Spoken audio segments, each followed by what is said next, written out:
As I am from Ivory Coast, I would like to inquire from Huzur, what is Huzur's opinion about the progress of the Jamaat in Ivory Coast, and what is the future of the Jamaat in Ivory Coast as Huzur sees it? With the grace of Allah, Jamaat is spreading by leaps and bounds in Ivory Coast, in so many areas of Ivory Coast.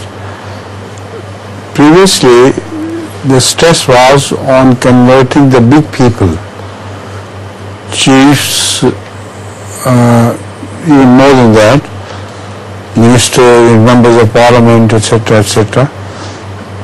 So that could help, but it has not worked very well indeed, because politicians are politicians.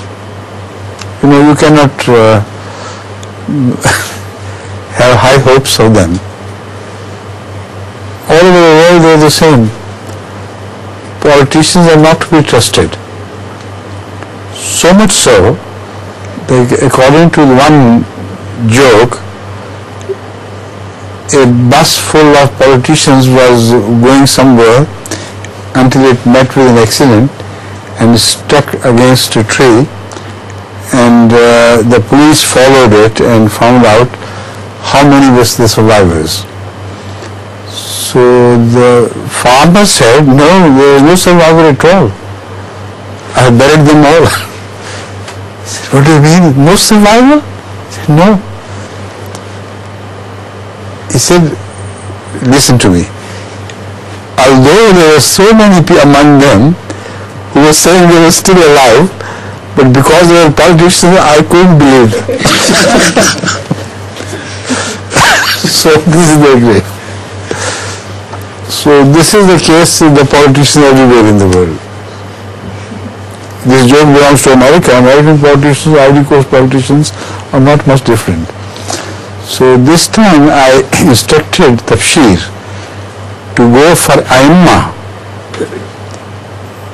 the religious leaders, and it has paid heavy dividends, mashallah.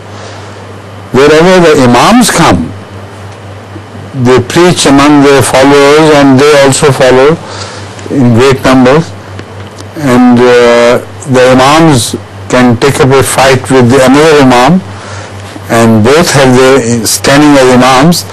So gradually, with the grace of Allah, the imam wins. So this is why hundreds of thousands of converts have been gained from your country, Ivory Coast, this year. About 1,700,000. Imagine. 1,700,000. 1,700,000. So it's a great news from your country, mashallah. But because of the shift of right policy, God has paid the dividends, mashallah.